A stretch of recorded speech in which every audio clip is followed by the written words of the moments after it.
እግዚአብሔር ይመስገን። እንዴት ነህ? አለሁ። ከየት ነው አልበል? ያው ወለተ ሚካኤል ነኝ። ከውጭ ነው። ከውጭ እሺ። እስኪ ከተዘጋ ምናልባት ባገኘ ደስ ይለኛል። ትንሽ ስላመመኝ ቀስ እያልኩ ስለማወራህ ይቅርታ። እሺ። እኔ ትልቁና በጣም አንገብጋቢው በጣም የሚያሰቃየኝ ጉዳይ አሁን የባሌ ጉዳይ ነውና ባሌ ለምን እንዳገባሁት አላውቅም። በጣም እየጠላሁት ነው ያገባሁት።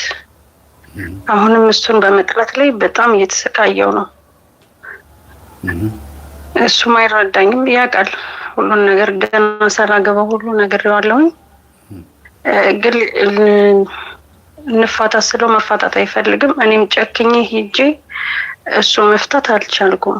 ሃይማኖታችን ደግሞ አንድ አይደለም። እሺ። ኦርቶዶክስ መሆንም አይፈልግም። ጭራሹን ትምህርትን መስማት አይፈልግም። እምነቱ ምንድን ነው? የይሁድ እምነት ነው። እሺ።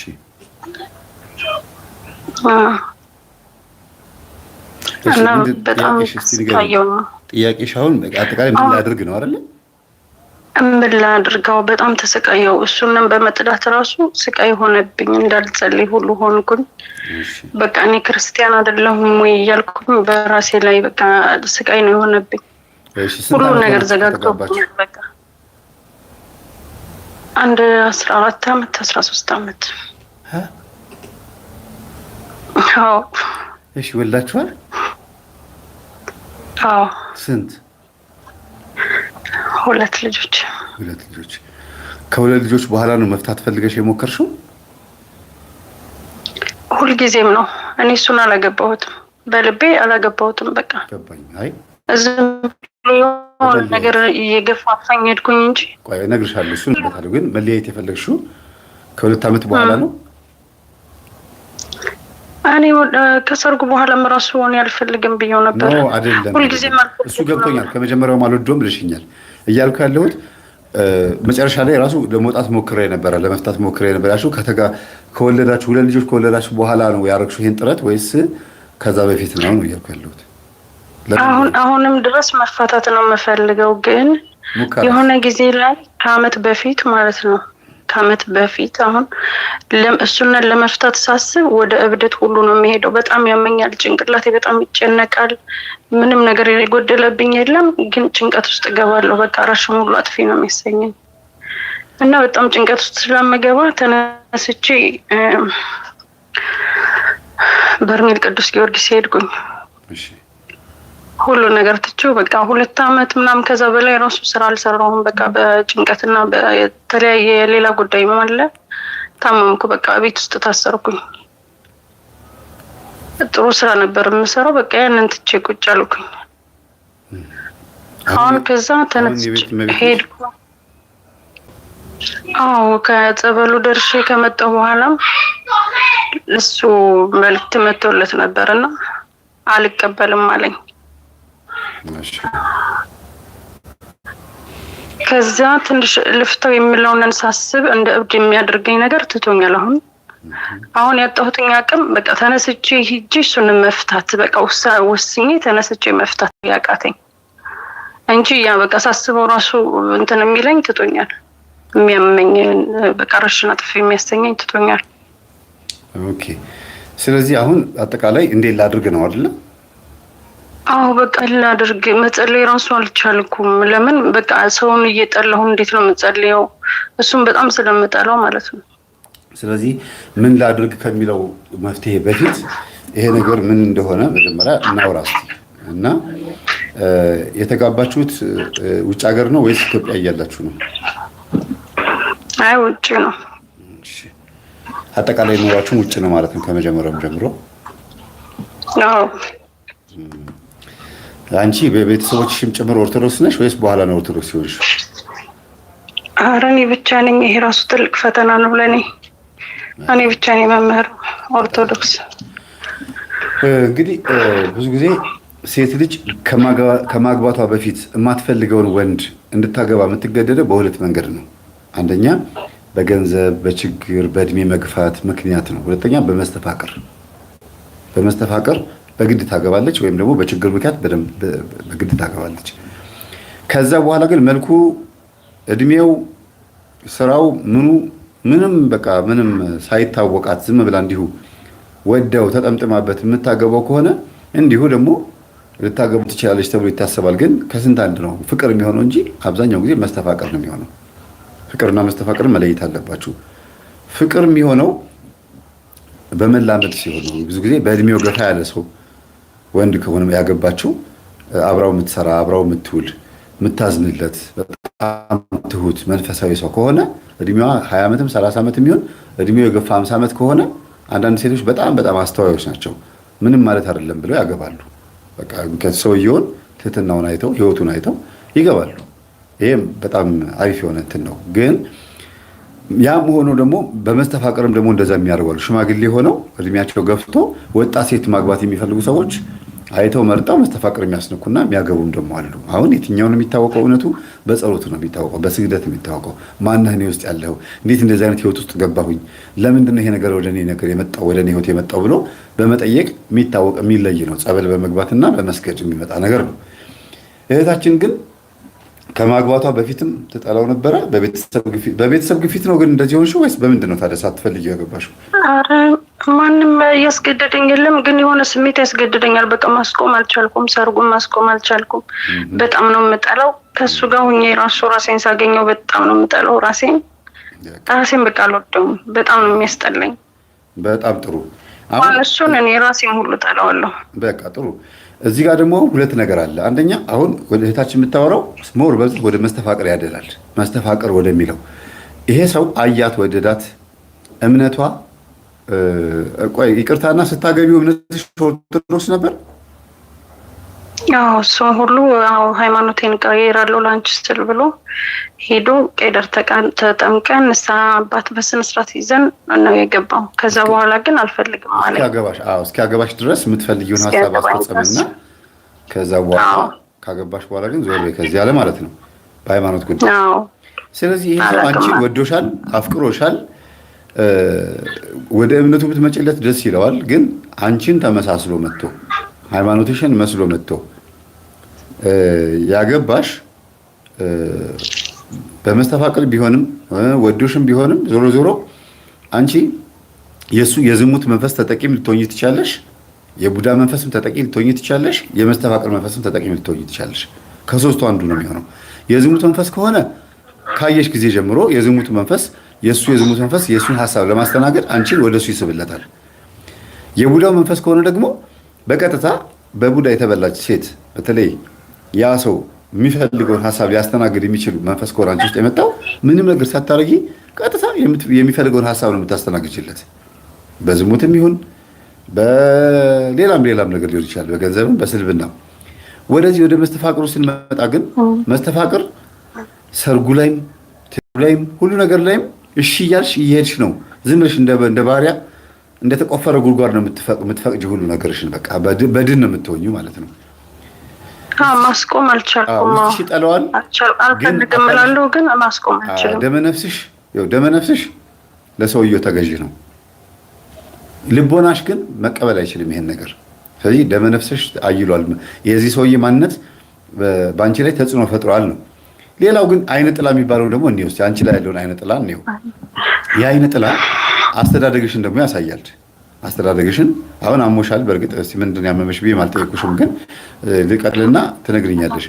አስተዳደግሽ ምናልባት ወንዶችን በመሸሽ በመፍራት በመራቅ አንዳንድ እንዲህ አይነት ሀሳቦች ውስጥ ሆነሽ ከሆነ ያደግሽው እና ደግሞ ይሄም ሰው ወደ ህይወትሽ ሲመጣ እንድታገቢ የማይፈልገው ያ ያገባሽ መንፈስ ይህንን ሰውዬ ሊጣላው ይችላል። እምነቱም ደግሞ ሌላ እምነት እንደሆነ ነግረሽኛል። እምነቱ ምንም ሆነ ምንም አንቺ ባል እንድታገቢ የማይፈልግ መንፈስ ይኖራል። እኔ ብቻ ይኖር አላውቅም። ይሄን በቃ ለመለየት አቃተኝ። እኔ ግን የማውቀው በቃ ይሄን ሰውዬ ለምንድን ነው ያገባሁት አምላኬ ወይ እያልኩኝ ሁልጊዜ እንደማለቅስ እንደምጸልይ ወይ እንደወደው አድርገኝ ወይ ደግሞ በቃ ከሱ በሆነ ነገር እንድለያይ በቃ በሰላም እንድለያይ ነው የምፈልገው። ለሃይማኖትሽ አንዴ በጣም ትልቅ እንቅፋት ነው። ለምን ኃጢአተኛ ነኝ እሱን ወድጄ ስለማልወደው በቃ ኃጢአተኛ ነኝ እሱን በጣም ስለምጠለው ሰውን ጠልቼ እግዚአብሔርን ቃል አፍርሼ እንዴት ነው እያልኩኝ በጣም እጨነቃለሁ። ነው ጭንቀት ይሆናል። ይወድሻል እሱ ይለኛል፣ ግን ሰው የሚወደውን አይነት ተግባር አይደለም የሚያደርገው። እየጠላሽው እንዴት አብሮሽ ሊቀመጥ ቻለ ማለት ነው?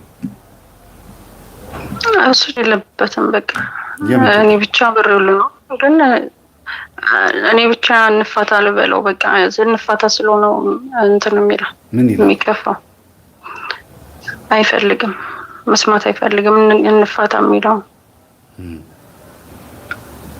ቤተሰቦቹ ይመጣሉ፣ የእሱ ቤተሰቦች አንቺ ጋር ይመጣሉ?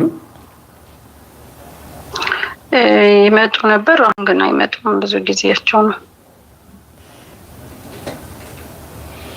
እኔም እነሱን ሳማክራቸው ምንም አያገባንም፣ ራሳችሁ እዛው እንትን እንዳላችሁ እንደተጋባችሁ ምናምን እንደተያያችሁ ራሳችሁ ፍቱት አሉ። ከዛ በቃ እኔም ተውኳቸው፣ አልፈልግም ብዬ ክፉ ነገር አልተነጋገርንም ምንም ነገር፣ ግን በቃ አልሄድም እኔም እነሱም አይመጡም። መልካም። ተሳድቢዋለሽ? ባለቤትሽን ታንቋሽሸዋለሽ ወይስ መጥላትሽን ብቻ ነው የምትነግሪው? ነግሯል። በፊት ላይ አንቀው ሁሉ ነበረ፣ በቃ በገለው ሁሉ ደስ ይለኛል፣ አደበድበው ሁሉ ነበረ። ከዛ ግን በቃ እየጸለይኩኝ ምናምን ስመጣ እንደገና ተውኩኝ በቃ። ከዛ ስድቡንም ተውኩኝ። አሁን ጥላቸውን ነው አልተው ያልኩኝ፣ መጥላቱን አልቻልኩም በቃ። ለምን የሚለው ውስጥ በቃ ያንን መልስ ማግኘት አልቻልኩም። ለምንድን ነው ያገባሁት የሚለው። እሺ ምንድን ነው የታመምሽው? ምክንያቱም ይሄ ልፋታ ብለሽ እንዳትይ በሱ እጅ ውስጥ እንድትገቢ እንድትቀመጪ የፈጠረው ሲስተምስ ቢሆን መንፈሱ ብዬ ነው የማስበው። እና እስቲ ህመሙን ንገሪ። ምንድን ነው ህመሙ? መናገር ከፈለግሽ ከባነው ምንጭ ከሆነ ወደ ውጭ መውጣት አልፈልግም፣ ከሰው ጋር ለመገናኘት አልችልም። ብዙ ጊዜ በቃ ዓለም ሁሉ ሰው ሁሉ ይጠላኝ ነው የሚመስለኝ፣ እኔም ያስጠላኛል ሁሉ ነገር። በፊት እንደዚህ አልነበርኩም።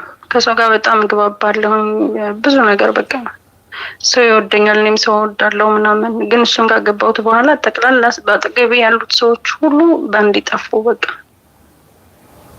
ጠፉ። እኔም ከሰው በቃ ቀስ እያልኩኝ እየራቅኩ መጣሁ። በቃ ቤቴ ውስጥ እየተዘጋው ስራ ነበር ብቻ የምሰራው። ከዛ ከስራውም በቃ ተውኩትኝ። አሁን 3ኛ 4ኛ ዓመቴን ይዣለሁ ስራ ከተውኩ። ስንተኛ? 3 4ኛ ወደ 4ኛ እየሄድኩ ነው። አሁን 3 ዓመት ሞልቶኛል። ከቤት ሳትወጪ? አዎ ቤት ውስጥ ነው የምሆነው። በቃ ልጆቼን እንከባከባለሁ። ይሄ እንዳለ ሆኖ ህመምሽ ምንድን ነው? ይሄኛው አንድ ራሱ የቻለ ትልቅ ጥቆማ ነው የሰጠኝ። ህመሙ ምንድን ነው? ህመም አለብሽ፣ ድምጼ በደንብ ላይ ሰማ ይችላል አልሽ። ጠቅላላ ሰውነቴ ነው። አሁን ትናንትና ነው እንደዚህ የጀመረኝ እንጂ ከበርሜል ጊዮርጊስ በኋላ ተሽሎኝ ነበር። ጠቅላላ የሆነ ሰውነቴ ፍርስስ የሚያደርገው ነገር አለ። በቃ ስታይ ምናምን ደህና ነው የምመስለው፣ ግን ውስጤ በቃ ስብርብር ነው ያለው። በቃ ይሰባበራል ውስጤ። ህመም አለው ሰውነቴ ጠቅላላ።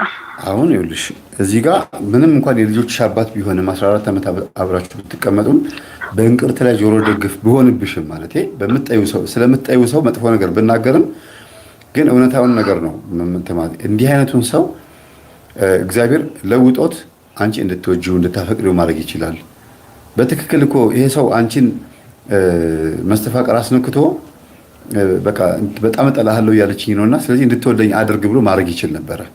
በቃ ሞትኩልህ አበድኩልህ ያላንተ በቃ ተውላት መጣም እንደያልሽ እስክትይ ድረስ ግብግብ እንድትይ ማድረግ ይችል ነበረ። ግን የዚህ ሰው የዝሙት መንፈስ የዚህ ሰው የቡዳ መንፈስ ነው እንዳገኘሽ የምረዳው። በተለይ የቡዳ መንፈስ ለምን ሁልጊዜ ሳስተምር ሰምተሽ ከሆነ የቡዳ መንፈስ ያለባቸው በተለይ ዛር ቡዳ መንፈስ ያለባቸው ሰዎች ሰው እንዲያገኛቸው አይፈልጉም። በተዘጋ ክፍል ውስጥ በመጋረጃ ታጥረው ተዘግቶባቸው ነው የሚቀመጡት። ሰው ማግኘት አይፈልጉም። ብቻኝነት ስሜት እንዲሰማቸው ነው የሚፈልጉት። ከዛም አልፎ ተርፎ ጨለም ያለ ክፍል ይፈልጋሉ። እንደገናም ደግሞ የአንድን ሰው ሐሳብ ብቻ ነው ማስተናገድ የሚፈልጉት። እሱም የራሳቸውን ሐሳብ ነው የሚያስተናግዱት። ከራሳቸው ሐሳብ ውጭ የማንም ሰው ሐሳብ አያስተናግዱም። ይሄ ነው የቡዳ መንፈስ እና በአንድ ሰው መንፈስ ስለተበላሽ ያ መንፈስ ደግሞ አንቺ ላይ ያለው መንፈስ ደግሞ አንቺ ላይ ተቀምጦ ትልቅ ስራ እየሰራ ነው ያለው። እሱ ምንድነው? በቃ የሆነን ሰው ሐሳብ ያስተናገደ ነው። እቤት እንድትቀመጪ ነው የሚፈልገው። ተቀመጪ ነው በቃ ተቀመጪ። ቢያንስ እንኳን ኦርቶዶክስ የሆነ ባል እንዳታገቢ ሌላ ባል እንድታገቢ አድርጓል ቡዳው ማለት አንቺ ውስጥ ያለው ቡዳ። በእምነት ቢያንስ እንኳን እሱ እየሰገደ እየጸለየ ከአንቺ ጋር ቢተባበር ኖሮ መንፈሱ እንደሚያዝ ያውቃልና የአንቺ መታመም፣ የአንቺ ቤት ውስጥ መቀመጥ፣ የአንቺ በዚህ ሰውዬ ላይ ያለሽ አቋም እንደዚህ መሆን በመስተፋቅሩም በቡዳው መንፈስ ላይም ለውጥ ያመጣል።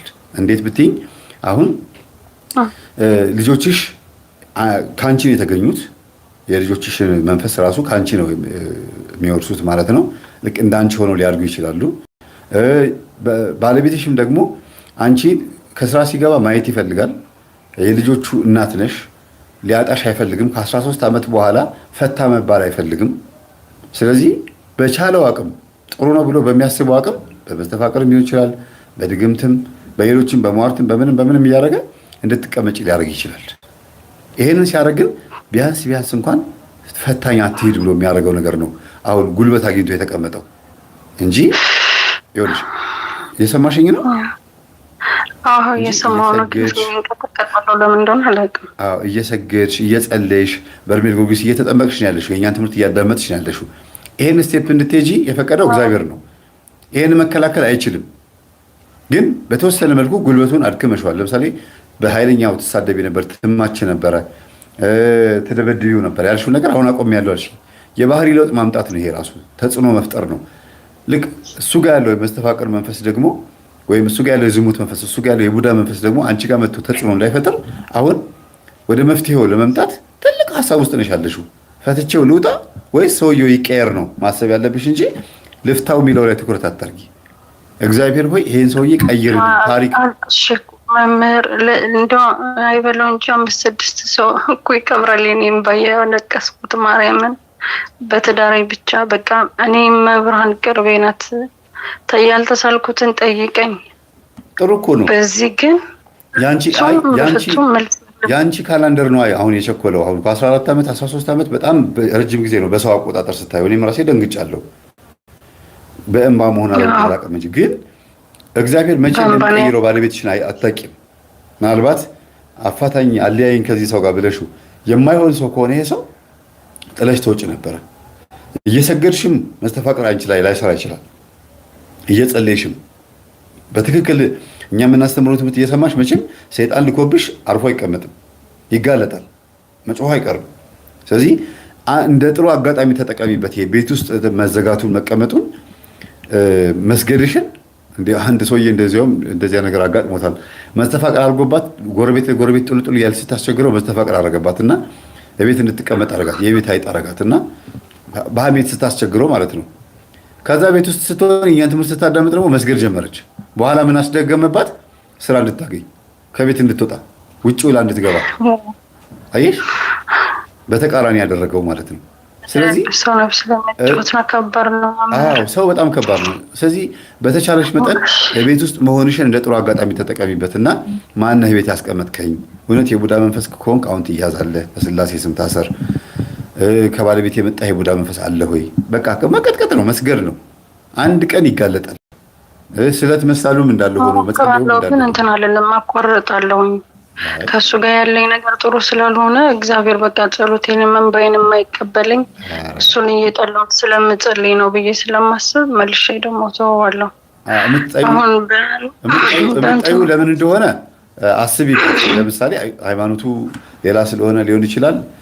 ሰውየው መልኩ አስቀያሚ ስለሆነ ሊሆን ይችላል። ወይ አነጋገሩ፣ ወይ ሰው ፊት የማያከብርሽ ሪስፔክት የማይሰጥሽ ከሆነ ምንም አልወደውም። ለምን እንደሆነ አላውቅም። ሌሎች ያምራል፣ ቆንጆ ነው ባልሽ ይሉኛል። እኔ ግን አልወደውም። በቃ መልካም፣ እኔ አልወደውም። ጥሩ ሰው ነው የሚሉት፣ እኔ አልወደውም። በቃ ለእኔ ጥሩ አይደለም። እና አሁን እንትን ላይ አሁን የነበረው ሱባኤ ላይ በ16 የአንድ ቀን ሱባኤ ያዙት የለ በቃ መብራን ችግሬን ታውቂያለሽ ብዬ የአንድ ቀን ሱባኤ ገብቼ ህልም አየሁኝ። ህልሙ የእሱን ስም ብቻ ነው ጽፌ በቃ በትዳሬ ነው በቃ የተቸገርኩት ይሄንን ብቻ ፍቺልኝ ብዬ። አሁን ምን ህልም አየሁኝ? የእኛን ክፍል ማለት ነው እንደዚህ ዝግት አድርጎት የሆነ ነገር አስደግፎታል፣ ሳይቆልፍ አስደግፎታል። እና እንደዚህ ፈልቅቅ አድርጌ ከፍቼው ልክ ስገባ ከቁም ሳጥን ውስጥ የኔ ልብሶች አውርዶ መሬት ላይ ጥሏቸዋል።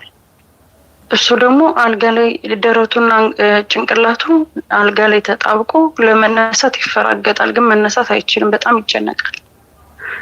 እና እኔ ቁሜ አልገባም፣ ቁሜ ነው የማየው እንደዛ እየተሰቃየ ማለት ነው፣ እየተፈራገጠ። ከዛ ልብሴ ለምን ጣልክብኝ ይለዋለሁ። ገና ምን አይተሽ ይለኛል። እና አልገባሁም፣ ምንም እንትን አላልኩም። ቁሜ እንዳለው ነቃው። እሱ የተፈራገጠ ደረቱና ጭንቅላቱ አልጋ ላይ ተያይዞ፣ ይሄ የሚያሳየው አንቺ ጋር ያለው የእግዚአብሔር ኃይል እሱ ጋር ያለው ወጥሮ ይዞታል። እሱ ራሱ ወዶ አይደለም ይሄን ነገር ያደረገው፣ ወይ ደግሞ በቤተሰብ ግፊት ሊሆን ይችላል፣ በሌላ ሰው ሀሳብ ግፊት ሊሆን ይችላል። አንቺን ያገባበት መንገድ እሱም እኮ ምን ውስጥ ገባሁኝ እያለ ሊሆን ይችላል። እና ብትቺ ማለት ነው አልጋ ላይ ተኝቶ መታየቱ ትዳሩን መፍታት እንደማይፈልግ ማሳያ ነው። በህልም ብዙ ጊዜ አልጋ ከታየ ትዳር ነው። አልጋ ሲሰበር፣ አልጋ ሲቃጠል፣ አልጋ ሲገለበጥ ወይም ቤቱ አልጋው አካባቢ ውሃ ሲሞላ ከታየ ትዳር ፈተና ውስጥ እንዳለ ያሳያል። ጭቅጭቅ ያለበት መከራ ያለበት እንደሆነ ያመለክታል ማለት ነው። እና ብትቺ ባለቤትሽ ነገ እንደሚመጣ ተስፋ እያደረግሽ ብትኖሩ አብራችሁ መልካም ነው። ሌላው ቀሚስሽን ከአልጋ ላይ አውርዶ መሬት ላይ መጣሉ እንግዲህ ፈተናው ግልጽ እንደሆነ ይታወቃል። እና እሱ ውስጥ ያለው መንፈስ ወይም እሱ ጋር ያለው ጉዳይ አንቺን ማዋረድ መጣል እንደሚፈልግና በአንቺና በሱ መካከል ችግር እንዳለን የሚያሳየው የሆነ ሊበቀል የሚፈልግ መንፈስ አለ ማለት ነው። ገና ምን ታያለሽ ነው የሚለው። ስለዚህ የአንቺ ስቃይ የሚቀጥለው ስትፈቺው ሳይሆን ደስተኛ እንደምትሆኚ ስለሚያውቅ አይነጥለው ስትፈቺው ሳይሆን አብራችሁ ስትኖሩ ነው ምናልባት ነው ስቃዩ እንደ ስቃይ የሚያየው ማለት ነው መንፈሱ። ገና ምን ታያለሽ ያለ ነው። ቀሚስሽን መሬት ላይ መጣል ማለት ለሚስት እሱም ራሱ ይለኛል ከእኔ ፈትቼሽ ማንም አትሆኝም ይለኛል። እንዴችማ ግልጽ ናት እኮ ህልሙን ምራይም እንደዛ ነው የሚያሳየው። ማንም አትሆኝም ይለኛል። አልጋ ላይ መጣበቁ የሚያሳየው መፍታት አለመፈለጉን ከትዳር ከዛ ቤት መውጣት አለመፈለጉን ያሳያል። እና በሩን ራሱ ያስደገፈበት መንገድ ራሱ ሳይቆልፈው በሆነ ነገር አስደግፎት እንትን ማለቱ በሌላ ኃይል መደገፉን ነው የሚያሳየው። ትዳሩ የቆመው በሌላ ኃይል ነው። ከፍተሽ ግን ገብተሻል። ያ የሚያሳየው እግዚአብሔር እንደሚረዳሽ ትልቅ ፍንጭ ነው። ፍልቅቅ አድርጌ ትንሽ ግማሹን ገፍቼው ገባ። በቃ ይሄ የሚያሳየው እንደምታሸንፊ ማሳያ ነው። እሱ ላይ ያለው መንፈስ እንደምትይዙ አልበረታሽም እንጂ ተስፋ እየቆረጥሽ ስለሆነ እኔ ክፉ ሆኜ ልቤ ጥላቻ አድሮበት እየጸለይኩ ነው እንጂ ምናምን ብለሽ ስለምታስቢ ነው እንጂ መፍትሄ እንደምታገኝ ማሳያ ነው። በጣም ትልቅ መፍትሄ ታገኛለሽ። ለምን በር ከፍቶ መግባት ትልቅ ነገር ነው። አንድን ሚስጥር ማወቅ ማለት ነው በር መክፈት። የቤት በር መክፈት ማለት የተዘጋን ነገር ማወቅ፣ ሚስጥር የሆነውን ነገር ማግኘት ማለት ነው። ልብ ማለት ነው የተዘጋ በር ማለት እና ያንን ነገር ልቡን አገኘሽው፣ ፍላጎቱን አገኘሽው። ሊፈታሽ የማይፈልገው ለምንድን ነው የሚለው ነገር ሰውየው ላይ ባልሽ ላይ ያለው መንፈስ አንቺን ከፈታሽ፣ አንቺ ከተፋታሽ ከባልሽ ጋር ነፃነትሽ እንደምታገኝ ደስታሽ እንደምታገኝ ስለሚያውቅ መደሰት እንድትፈልጊ አይፈልግም። አንቺ በዛ ውስጥ እንድትኖር አይፈልግም። እንዴት ንቃኝ አልወድህም ብላኝ እንደገና ፈታኝ እንዴት ይሆናል ይላል። አንዳንድ ሰው እኮ ከባድ ነው። ንቀሽዋል፣ አትወጁም፣ እንደማትወጁ ነግረሽዋል። ስትፋቱ ቤተሰብ ምን ይላል? ድሮንም እኮ ፍቅር የላችሁ ምናምን ይላል።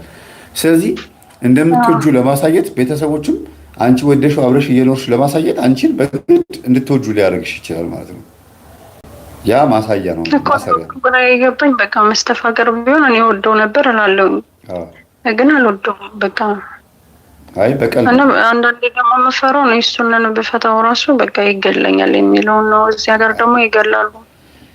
አይ እሱን ለእግዚአብሔር አሳልፈሽ መስጠት የልጆቹን እናት እንደዚህ አያደርግም። ግን በጸባይ በቃ ታመም ያለው ብለሽም ሊሆን ይችላል። በተለያየ ነገር በቃ መለያየት እፈልጋለሁ የምትይው ከሆነ መጀመሪያ እግዚአብሔርን ጠይቀሽ ከዚህ ነገር ለመውጣት ካልሆነ ግን የእግዚአብሔርን ጊዜ መጠበቅ ነው።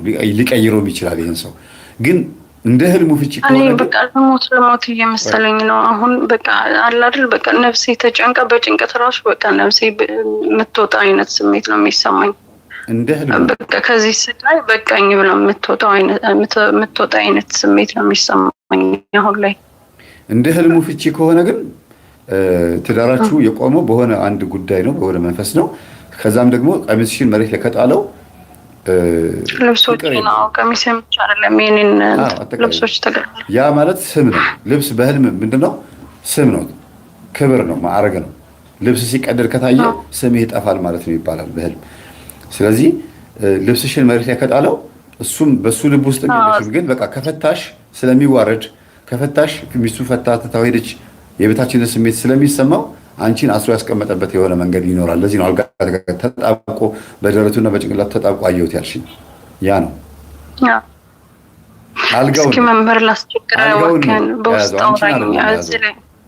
አልጋው ላይ ተጣብቆ መገኘቱ ትዳሩ እንዳይበተን ያደረገውን ጥረት ነው የሚያሳየው። እሺ መምህር፣ እስኪ በውስጥ ካወራኝ ብዙ የምነግርህ ነገር ነበረኝ። እሺ እስኪ እዚህ ላይ ማውራት የማልችላቸው ራሱ ብዙ ነገሮች አሉ በትዳሬ ውስጥም ቢሆን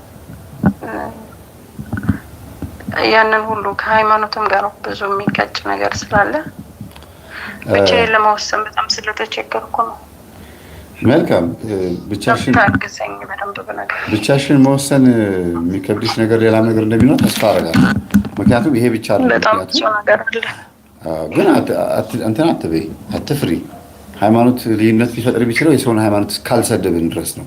እነሱ በእኛ ላይ የሚያደርሱብን ተጽዕኖ ተናግረን መወያየት ምንም ችግር የለውም። አይ እሱ ብቻ አይደለም። አይ ብዙ ነገር አለ እዚህ ጋር መናገር የማንችለው። በቃ እሺ፣ ያው ሃይ ቢልሻል። ለአንተም ስትሰማው ይዘገንናል እርግጠኛ ነኝ። ግን በቃ ብዙ ማውራት ስለማልፈልግ እሺ መልካም። እሺ በቃ ደውልልሻለሁ፣ ሃይ ቢልሻለሁ። እሺ ሰግናለሁ። አደራን ደውልልኝ፣ በጣም ተጨንቄያለሁ። እሺ እሺ እሺ፣ ሰግናለሁ።